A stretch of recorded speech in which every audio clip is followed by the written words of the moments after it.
వార్తలో 11 అధ్యాయం 29-30లో మీరు లేఖనాలు తెరిచి చూడండి. నేను చదువుతున్నాను చూడండి. యేసుప్రభువు అన్నాడు, అనేక మందిని ఆయన వైపు పిలుస్తూ, ప్రయాసపడి భారము మోసుకునుచున్న జిల్లాలో నా యొద్దకి రండి అని ఆహ్వానిస్తూ, మీరు వచ్చి ఏదో నా కళ్ళు పెట్టి చూడవద్దు, నా ఇంకా ఏం చేయమన్నాడు చూద్దాం రండి. నేను సాత్వికుని దీన మనసు గలవాడిని కనుక మీ మీద నా కాడి ఎత్తుకొని నా యొద్ద నేర్చుకోండి, అప్పుడు మీ ప్రాణాలకు విశ్రాంతి. ఏలైనగా నా కాడి సులువుగాను నా భారం తేలిగ్గాను ఉంది అంటాడు. వినండి, యేసు ప్రభువారు రండి, మీరు ఒట్టిగానే కూర్చోండి, వెళ్ళండి, ఏమీ చేయకుండానే మీ రోగాలు తగ్గుతాయి, మీ దయ్యాలు వెళ్ళిపోతాయి, మీ దరిద్రం తీరుద్ది అని చెప్పాలి. ఎక్కడ కూడా 2-3 విషయాలు చెప్తాను, మీకు అర్థమైపోతుంది. తను రమ్మన్నాడు, ఏమన్నాడు? ప్రయాసపడి భారం మోసుకొని వెళ్తున్నారు, రండి నేను మీకు విశ్రాంతిని ఇస్తాను. మరి వచ్చినాక మీరు ఏం చేయాలి? ఆ భారం తొలగాలంటే నేర్చుకోండి. ఎప్పుడైనా సరే సిలువ ఎత్తుకోండి, నా కాడుని ఎత్తుకోండి అని అనే మాట వచ్చిందా? దాని అర్థాలు ఏంటో 4 విషయాలు చెప్తానండి. ఇక్కడైతే కాడు ఎత్తుకోమన్నాడు. అంటే కాడి దేని సూచన ఉంది? ఎద్దు, బండిని, నాగల్ని, ఇవన్నీ కూడా ఉపయోగపడటానికి వాటికి నేర్పిస్తారు.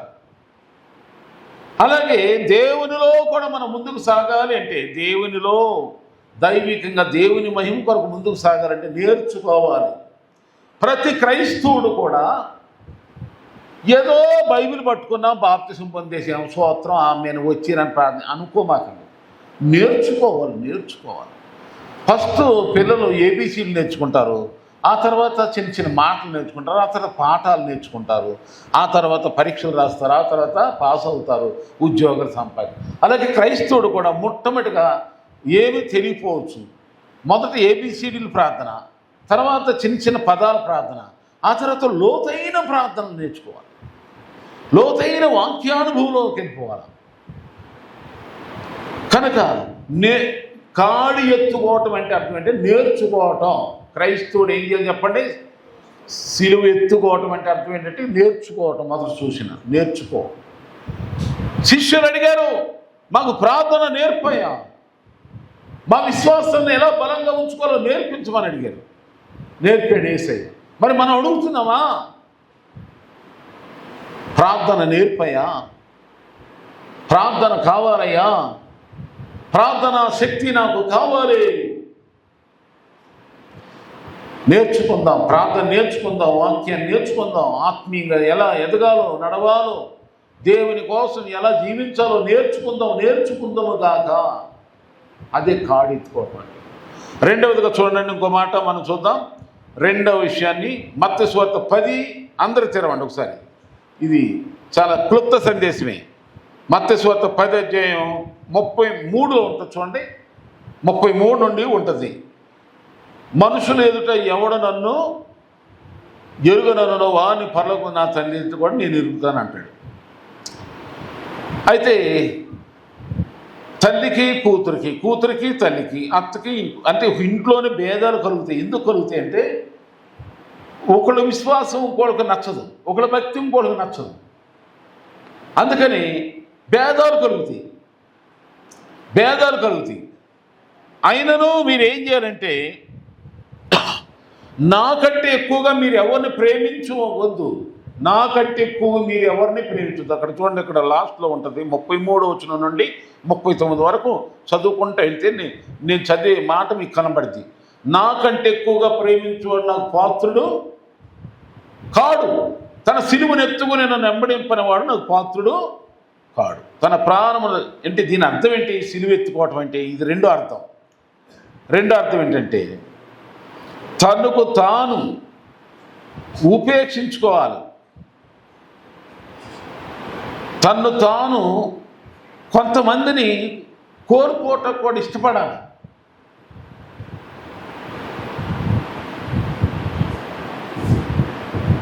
కొంతమంది దేవునిలో మనం ఎదగటానికి అడ్డొస్తారు. వాళ్ళు తల్లి అవ్వచ్చు, తండ్రి అవ్వచ్చు, పిల్లలు అవ్వచ్చు, శత్రువులు, స్నేహితులు అవ్వచ్చు. వాళ్ళందరినీ కూడా దేవుని కోసం మనం ఏం చేయాలి చెప్పండి? సంతోషంగా నెట్టేసేది పక్కకి. అందుకని అంటున్నాడు, నాకంటే ఎక్కువగా అలాంటి వాళ్ళు ఎక్కువ ప్రేమించేవారా, మీరు నాకు పాత్రలు కాదు. ఇక్కడ సిలువ ఎత్తుకుని అంటున్నాడు, ఇక్కడ కూడా ఇందులోనే చెప్తున్నాడు, తన సిలువని ఎత్తుకుని నన్ను వెంబడించిన వాడు నాకు పాత్రుడు కాడు. అంటే ఇది శ్రమ. సిలువ అంటే శ్రమ, భారం నేర్చుకుని. ఇక్కడండి మరి ఒక త్యాగం. ఏం త్యాగం ఇది చెప్పండి? ఆయన కంటే భూమి మీద మనకి ఎవరు ఎక్కువైన వాళ్ళు లేరు లేరు లేరు. అది సిలువ. ఆమె చెప్పండి, నిజమేనా? అప్పుడేమంటారు, ఇప్పటి వరకు మేము అలా చూసాం, నిన్ను ఇలా చూసాం. ఈ రోజున ఎవరో ఏదో మతం, ఎవరో దేవుడు నీకు పరిచయం అయ్యాడని చెప్పి మమ్మల్ని అందరిని తోసేస్తావా, తృణీకరిస్తావా, లెక్క చేయవా, ప్రేమించవా? అవును, నాకు ఇప్పటివరకు నాకు తెలియలేదు, ఇప్పుడు తెలిసాడు. ఆయనకంటే ప్రేమ కలిగిన దేవుడు, రక్షకుడు నాకెవరు లేరు కనుక ఆయనే నా సర్వం, చివరికి నా ప్రాణం కూడా నేను లెక్క చేయను అని వెళ్ళిపోవాలి దేవుని కోసం. అదే సిలువ ఎత్తుకోవటం. క్రైస్తవం అంటే సోమరితనం కదమ్మా, చేతకాని పని కాదు. ఏదో కూర్చుని మందిరాలకు వెళ్ళి కూర్చునే అవతలకు వచ్చేసేది కదా, బైబిల్ మోసే భక్తి కాదు ఇది. నేర్చుకో, సిలువ ఎత్తుకో. యేసు నీ కొరకు నా కొరకు ఏం చేశాడు? శ్రమ అనుభవించి మాదిరి చూపాడు. భూమి మీద ఆయన సుఖపడలేదే, లగ్జరీ అనుభవించలేదే. ఆయన శరీరధారి అయిన దినాలలో మహారోదనతో, కన్నీళ్లతో, గొప్ప శబ్దాలతో, ప్రార్థనలు, యాచనలు, కృతజ్ఞత, భయంకరంగా ప్రార్థన చేసేవాడే. నేర్చుకో. రెండవదిగా త్యాగం చేయటం నేర్చుకో. త్యాగం. దేవునికి నీకు మధ్యలో ఎవరు రాకూడదు. ఆ మధ్య మన కోర్టుకు మన ఇండియన్ జడ్జిమెంట్ ఇచ్చారు. ఏమని ఇచ్చారు తెలుసా? ఒకవేళ నీ విశ్వాసానికి, నీ భక్తి జీవితానికి నీ భర్త అడ్డొచ్చాడా, విడాకులు అప్లై చేసుకో. విడాకులు అది అమలవుతుందని చెప్పి కోర్టు తీర్పిచ్చింది. దేవుని కోసం నీ భర్త అడ్డొచ్చాడా, నీ భార్య అడ్డొచ్చిందా, ఎవరు నడుపు డైవర్స్ అండ్ గ్రాంట్ అయిపోతుంది. నీ ఫెయిత్కి ఎవరు కూడా అడ్డొచ్చిన ఊరుకోమాకండి. గవర్నమెంట్ కూడా మన చట్టాన్ని ఇచ్చేసింది. కనుక మొదటగా మనం నేర్చుకుందాం, పర్సనల్గా ప్రాక్టీస్ చేద్దాం. భక్తి జీవితాన్ని వ్యక్తిగతంగా సాధన చేద్దాం. శరీర సంబంధమైన సాధకాలు కొద్ది కాలం ఉంటాయి, కానీ ఆత్మ సంబంధమైన సాధకాలు ఎప్పటికీ ప్రయోజనకరమే. అన్ని విషయాల్లో ప్రయోజనకరం. అది అనుభవిస్తే తెలుస్తుంది. రెండవదిగా చూస్తే ఇదేం చెప్పండి? దేవునికి నీకు నాకు, దేవునికి మనకు మధ్యలో ఎవరో కూడా గొప్పోళ్ళు లేరు. అదే సిలువ ఎత్తుకోవటం అంటే.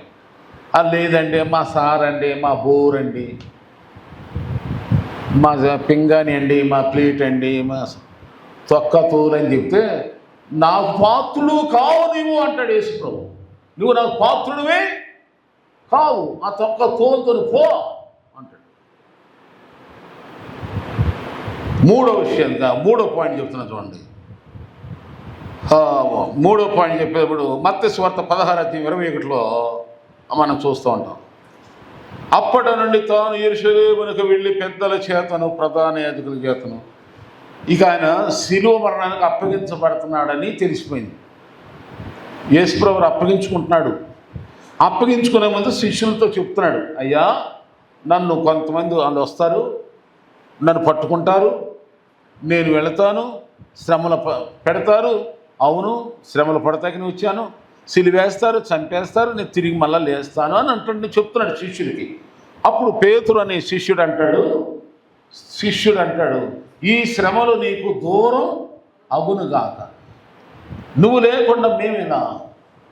అయ్యో మేము మా వలలు విడిచిపెట్టేసేసాం, మా ఉద్యోగాలు విడిచిపెట్టేసాం, మా కుటుంబాలను విడిచిపెట్టేసాం, నీతోనే తిరిగేసి 3.5 సంవత్సరాలు. మరి ఇప్పుడు మమ్మల్ని విడిచిపెట్టి వెళ్ళిపోతే మేమేం కావాలయ్యా, నీకు శ్రమలు దూరం అగును గాక అని ఏడుస్తున్నాను. అప్పుడు యేసుప్రభువు చెప్తున్నాడు, ఇదిగో మళ్ళీ ఇక్కడ అంటాడు, అప్పుడు యేసు తన శిష్యులను చూసి, ఇదంతా మొత్తం మత్తయి సువార్త 16:21 నుండి ఉంటుంది, 26 వరకు ఉంటుంది. ఏమండి అక్కడ ఏమంటే తన శిష్యులు మళ్ళా చూసి అంటున్నాడు, ఇదిగో సిలువను ఎత్తుకొని నన్ను వెంబడింపవలెను. యేసు తన శిష్యులను ఎవడైనా నన్ను వెంబడింపకోరిన తను ఉపేక్షించేసుకుని తన సిలువను ఎత్తుకొని నన్ను వెంబడింపవలెను. తన ప్రాణమునైనా సరే, ప్రాణమునైనా పోగొట్టుకుని త్యాగం ఉన్న ఓడే రండి. లూకా సువార్త 9:23 కూడా ఈ మాట అంటాడు, ఎవడైనాను నన్ను వెంబడింపగోరినట్లయితే. లూకా సువార్త 9:23 ఎవడైనాను నన్ను వెంబడింపగోరిన ఎడ్ల తన్ను తాను ఉపేక్షించుకుని ప్రతిదినము తన సిలువను ఎత్తుకుని నన్ను వెంబడింపాలి. ప్రతిరోజు క్రైస్తవుడికి శ్రమలు వస్తాయి, ప్రతిరోజు ఒక పరీక్ష. మనకి ఏదో 40 రోజులు శ్రమలు తినాలని చేస్తారు, కానీ క్రైస్తవులు 40 రోజులు అది ఏదో 40 రోజులు ప్రార్థనలు అనుకుందాం, శ్రమలు తినాలనకూడదు. 40 ఉపవాస ప్రార్థనలను పెట్టుకున్నాం. కానీ ప్రతిరోజు క్రైస్తవుడు శ్రమలు ఉంటాయి. ఏదో ఒక శ్రమ, మానసిక శ్రమో, ఆర్థిక శ్రమో, మనుషులతో శ్రమో, ఇంట్లో శ్రమో, వీధిలో శ్రమో, ఏదో ఉంటుంది. ఆ శ్రమలను అనే కాడిని మీరు మోసుకుంటూ నన్ను వెంబడించాలి. ప్రాణభయం, పిరికితనం ఉండకూడదు. నీ ప్రాణం గురించి నువ్వు పిరికోడు అయ్యావా, నువ్వు పోగొట్టుకుంటావు. తెగించావా, ఆ ప్రాణాన్ని నేను కాపాడతా అని యేసయ్య చెప్తున్నాడు. మరి ఏంటి చెప్పండి? దేవుని విషయంలో సిలువను వెతుకోటువంటి 3వ పాయింట్, శ్రమలైన లెక్క చేయకూడదు. హింసలైనా, కరువులైనా, దేవుని కోసం ఎలాంటి బాధలైనా, ఒంటరితనమైన, నిందలైనా, ఎలాంటి సమస్యలన్నా దేవుని నిమిత్తం, ప్రభువు నిమిత్తం ఎటువంటి శ్రమలైనా అదే సిలువెత్తుకోండి.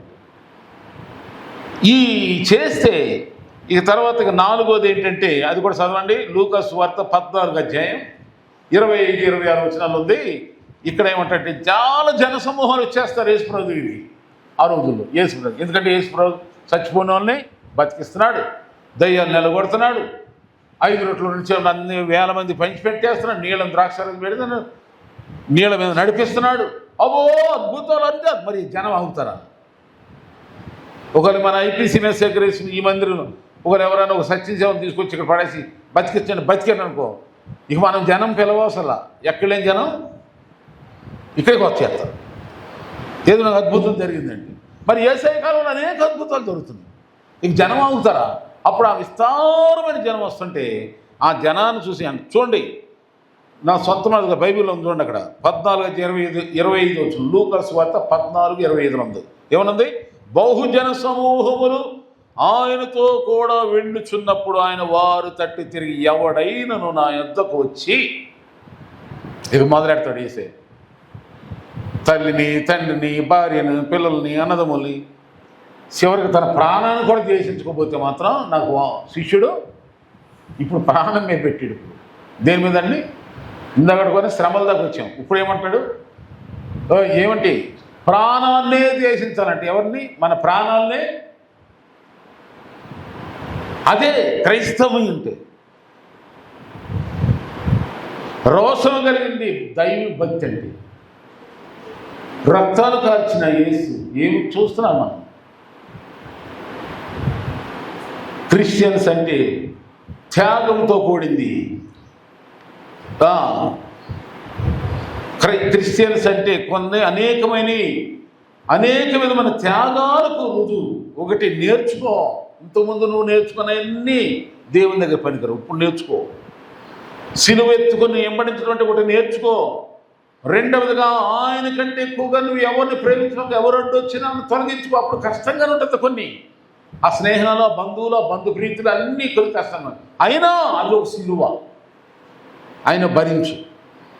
ఉపేక్షించుకోవాలి కానీ అపేక్షించకూడదు. అంటే శ్రమలైన దేవుని కోసం త్యాగం, దేనికైనా రెడీ అన్నట్టుగా ఉండాలి, సిద్ధంగా ఉండాలి. స్తోత్రం. నాలుగోదిగా ద్వేషించుకో, ప్రాణం సైతం లెక్క చేయమక, డోంట్ కేర్ అన్నట్టుండాలి. అప్పుడు దేవుడు అంటాడు ఐ టేక్ కేర్ అంటాడు. ఆమె నువ్వు దేవుని కోసం ఐ డోంట్ కేర్ ఏదైనాను నేను లెక్క చేయనాను, అప్పుడు దేవుడు అంటాడు ఐ టేక్ కేర్, నేను తీసుకుంటాను నీ ఆయన గురించి. అర్థమైందా? అందరూ ఒకసారి స్తోత్రం చెప్పండి. హల్లెలూయా. దేవుడు మిమ్మల్ని దీవించుగాక.